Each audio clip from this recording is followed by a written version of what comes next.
ભગવાન વિષ્ણુ વૈકુંઠમાં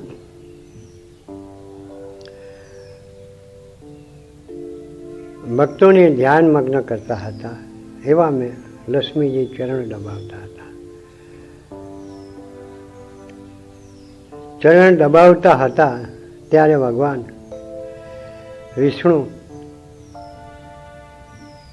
જાગૃત થઈને પૂછવા લાગ્યા, લક્ષ્મી, હું એક પ્રશ્ન પૂછું છું, તેનો મને તમે જવાબ આપજો. કારણ કે તમારા અંદર બી જ્ઞાન તો છે. હું ભક્તોને જ્ઞાન આપું તો તમને જ્ઞાન ના આપું, હું આપી શકું છું. માટે હું એક પ્રશ્ન પૂછું એવો કે મારા સંસારમાં ગામડે ગામડે કેટલાઓ ભક્તો હોય છે, શહેરોમાં કેટલા ભક્તો હોય, ગણતા પાર નથી આવતો. એટલા ભક્તો હોય છે. તો લક્ષ્મી, તમારા સંસારમાં ભક્તો તો ખરા ને, છે કે નહીં? હું એ પ્રશ્ન પૂછું છું. ત્યાં લક્ષ્મી માતા કહેવા લાગ્યા,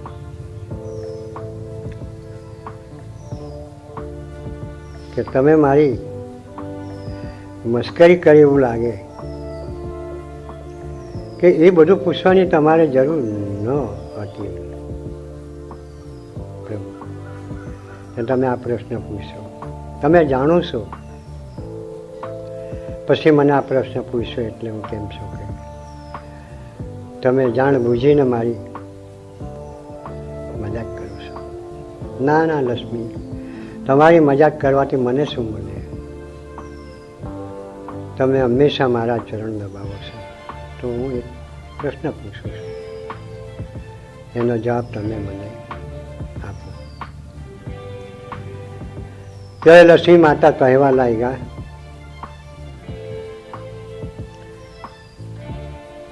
કે હે જગતના નાથ અને મારા પણ નાથ,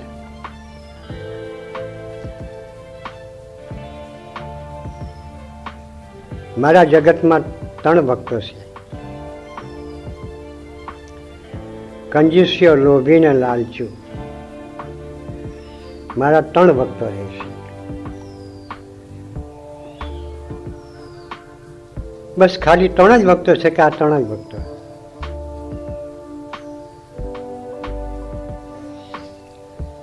તો એ 3 ભક્તો કા રહે તે મને બતાવો.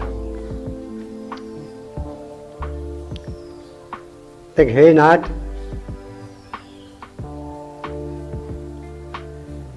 કંજૂસ્યો ભક્ત ઘર છોડીને જતો નથી.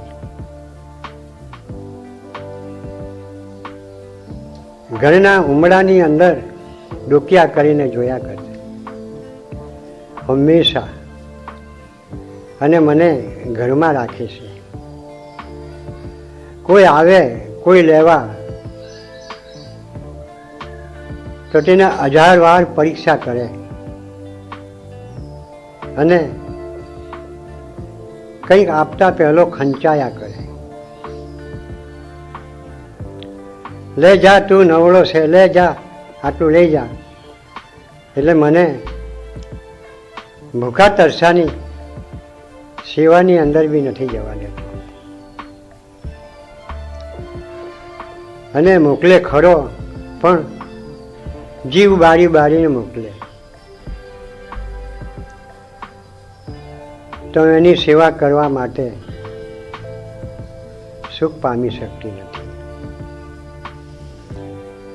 માટે કરીને મારા કંજૂસિયા ભક્તો દુનિયા મેં ખરા, પણ ઘરો મેં જ રહી. તો લક્ષ્મી, બીજા 2 ભક્તો કાં રહે? તો લોભી જે છે એ લોભી તીર્થો પર, મંદિરો પર રહે છે.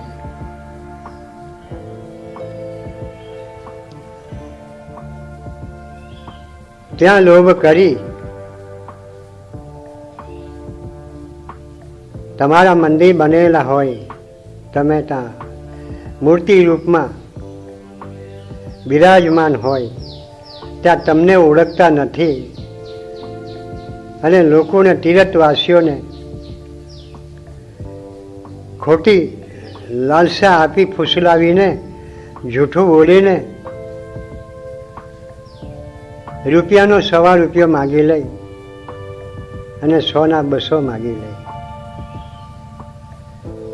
અને કંઈક સ્નાન કરાવે, તેમાં એનું મન લાગી શકતું નથી.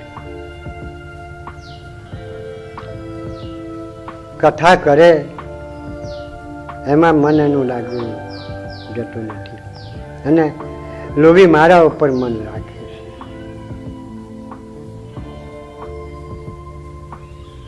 એક કહેવતમાં કીધું છે કે બ્રહ્મા બેઠા કથાઓ કરે, બૂમો પાડે છે પેટની સાથે,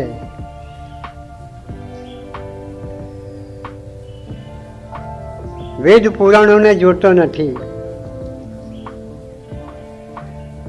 લક્ષ્મી પર આપે છે ધ્યાન.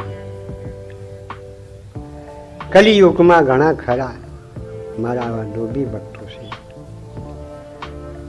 લોભી ભક્ત સાંભાનો પ્રાણ જાય તો પણ તેને બચાવવા માટે મને જવા દેતો નથી. લોભી સટકી સટકી સટકી સટકીને મને બેંકના ખાતા ભળે, પોતાના ઘરની અંદર મને ખાંયો ખોડીને સમાવેશ કરે છે. તમારા લોભી ભક્તની ત્યાં હું જરાક દુઃખ પામું છું. અને લાલચુ ભગત કોઈને રસ્તે ઘાટે ગામડે હે ઘરે ઘર માગે ત્યારે તમારા આશીર્વાદ આપે અને કહે છે કે તમારું ભગવાન ભલું કરશે, પણ એના અંદર લાલચ હોય છે લક્ષ્મી.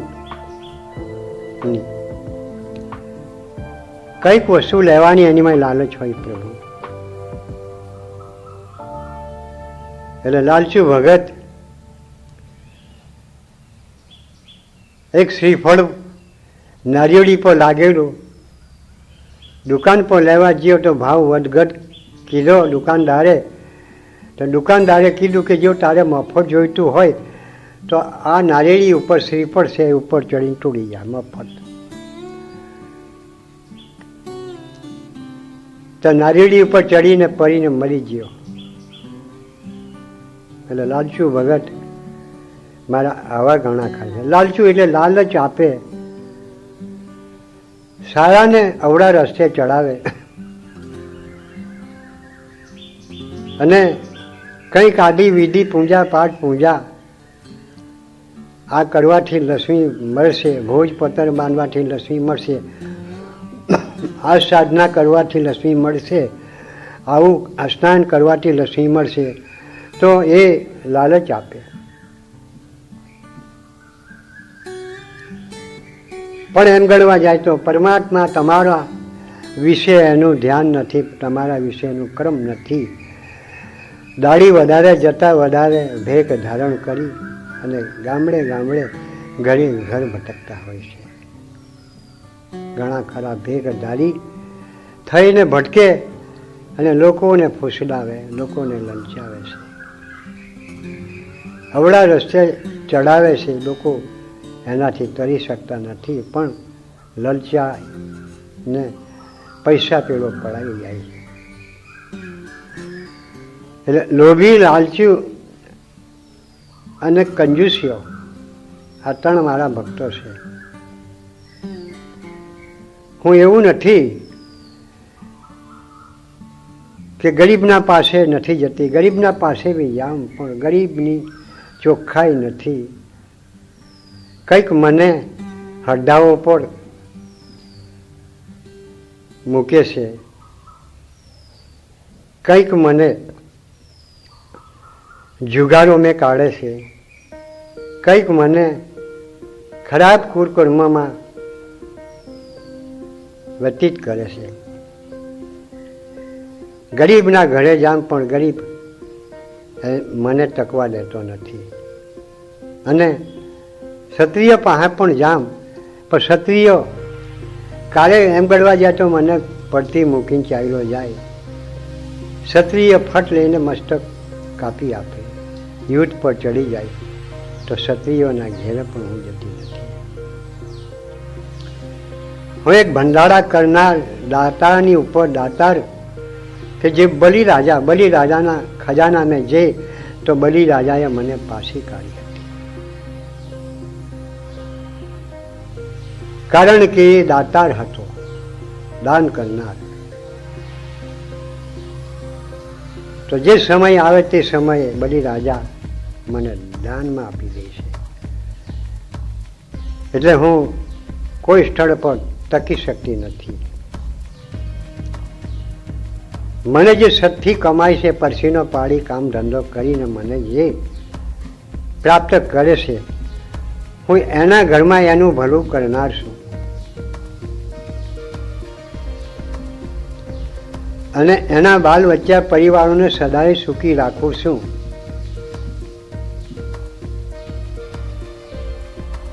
ઘર સંસારને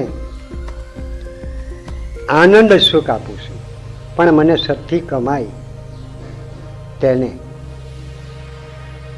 મને ઘણા ખરા અવળા રસ્તા પર પણ કમાય છે પરસીનો પાયડા વિના, તો તેના ઘરની અંદર હું ફનાફાટ કરું છું. એટલે જેમ ચોમાસામાં વરસાદ મેઘ વરસે છે અને એનું પાણી બારણાના ઉમેઠામાં આવી જાય છે છલકાતું, તો એ પણ ચોમાસું જ્યાં પછી એ પાણી જોવા મળતું નથી. એ પ્રમાણે માણસની અવસ્થા પૂરી થતાં હું એના પાસેથી ચાલી જાઉં છું.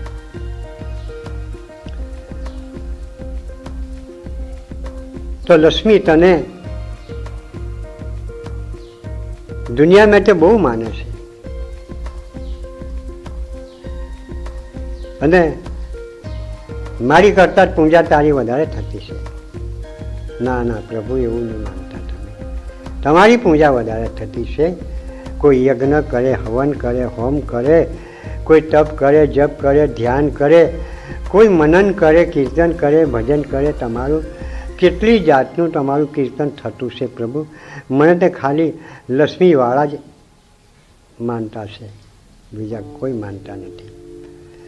બીજા કોઈ મારા ભક્ત નથી કે નિષ્કામથી મને પ્રાપ્ત કરવા ઈચ્છે, સેવા કરે. મારા ભક્તો એવા નથી. તો સકામી ભક્તો મારા બહુ છે, પણ પ્રભુ તમારા ભક્તો તો પાર વિનાના છે. કંઈક દુનિયામાં રાત્રે અધરાત મધરાત કંઈક દિવસો મેં રાતમાં તમારું મનન કરતા હોય છે, ભજન કરતા હોય. રાત્રે કેટલા ભજન તમારા ગામડે ગામડે થતા હોય છે. તો મારા તો એક બી ભજન થતા નથી. મારા ભક્તો બધા સૂઈ જાય છે, અને મારા ભક્તો એમ કરવા જાય તો સવારે મળખે 4 વાગે ઉઠી અને ચાલ્યા જાય અને ઘરે મારી ચિંતા કરે. એટલે અવશ્ય મતલબમાં મને પૂજે ખરા પહેલા સ્વાર્થી સકામી પુરુષો છે. નિષ્કામી ભક્તો મારા કોઈ નથી. તો પણ મને તમારા ઉદ્ધાર થકી હું જગતની અંદર તમામ જગાએ રક્ષણ કરતી છું. પાપી પાસે બી જામ, ચોર પાસે બી જામ, લૂંટાળા પાસે બી જામ, જૂઠા માણસ પાસે બી જામ, કપટી પાસે બી જામ, લોભી પાસે બી જામ, લાલચુ પાસે બી જામ, અનેક જગાએ જામ છું. પણ જેના જેવા જેવા જેવા જેવા કર્મ છે તેવા તેવા એને ફળ આપીને પાછી હું વ્યાય જાઉં છું. અને તમારી હું અખંડા માટે સેવામાં તરપક રહેલી છું.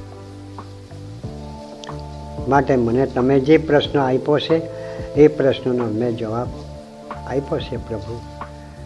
કંઈક મારી ભૂલચૂક હોય તો ક્ષમા કરજો.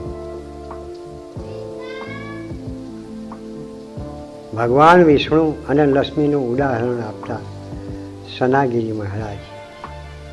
મારો ફોન નંબર 96 62 29 84 82.